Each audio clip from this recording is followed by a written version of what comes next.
শিবে সিংহায় দিলা হাত আর সিংহাসনে মর্তেতে বাজিয়া উঠল ঢাক। বলদে সরিয়া শিবে সিংহায় দিলা হাত আর সিংহাসনে মর্তেতে বাজিয়া উঠল ঢাক।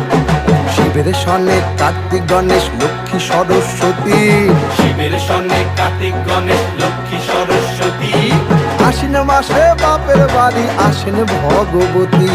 আশ্বিন মাসে বাপের বাড়ি আসেন ভগবতী। বলো